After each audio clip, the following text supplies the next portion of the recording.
চাঁদের মাটি। ফেব্রুয়ারির হালকা শীতে আপনজনকে নিয়ে একান্তে কাটাতে ঘুরে আসুন মুনল্যান্ড। শীতল মরুভূমির দেশ লাদাখ, একেবারে রুক্ষ শুষ্ক তার আবহাওয়া, তার সঙ্গে প্রবল ঠান্ডা।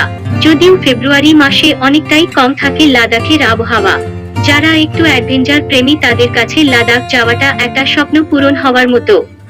সামনেই ফেব্রুয়ারি মাস, শীত অনেকটাই কমে যাবে, বসন্তের আগমন বার্তা নিয়ে রূপ শুষ্ক লাদাখও যেন রোমান্টিক হয়ে ওঠে। লাদাখে দেখার জিনিসের অভাব নেই, সবটাই অবশ্য এর প্রকৃতিকে কেন্দ্র করে। জানেন কি এই লাদাখে রয়েছে মুনল্যান্ড বা চাঁদের ভূমি। অবিকল চাঁদের মাটির মতো এর ভূমিরূপ। এই চাঁদের মেয়াদ দেখতে দূর দূরান্ত থেকে পর্যটকরা আসেন। আপনার সঙ্গী যদি একটু অ্যাডভেঞ্চার প্রেমী হন তাহলে ঘুরে আসতে পারেন এমন সুন্দর একটি জায়গা থেকে।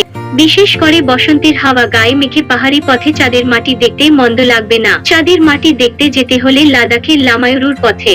কার্গিল থেকে পড়ে সেই জায়গা, আর কার্গিলের নাম তো আমাদের সকলের চেনা।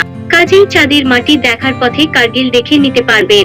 সেখানে রয়েছে হলো অপেম, সেখানে ভারতীয় সেনার সংরক্ষণশালা রয়েছে, সেটা ঘুরে নিয়ে চলে আসুন লাদাখের প্রয়াগে, যেখানে সিন্ধু আর জাসকর নদীর মিলন হয়েছে।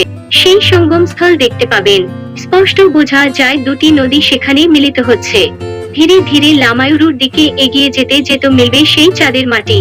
লামায়ুরুর 20 কিলোমিটার আগেই রয়েছে সেই সুন্দর জায়গাটি, যার ভূমিরূপ অবিকল চাঁদের মতো। বাতাসে মাটি ক্ষয় ক্ষয় তৈরি হয়েছে এই ভূমিরূপ। বিকেছে সেই মুনল্যান্ড সম্মোহন জায়গায়, মায়াবী হয়ে ওঠে গোটা এলাকা। এই রোমান্টিক জায়গার আসতে হলে ফেব্রুয়ারি সেরা। লামায়ুরুতেই রয়েছে গেস্ট হাউস, সেখানেই থাকার সুযোগ রয়েছে। সেখান থেকেও চাঁদের মাটির অসাধারণ দৃশ্য উপভোগ করা যায়। লামায়ুরু থেকে কার্গিল আরো বেশ খানিকটা দূরে। লামায়ুরুতে একটি বৌদ্ধ গুম্ফাও রয়েছে। কার্গিল থেকে ফাতুলা নামে একটি জায়গা রয়েছে, সেখান থেকে এই মুনল্যান্ডের দৃশ্য অসাধারণ লাগে দেখতে।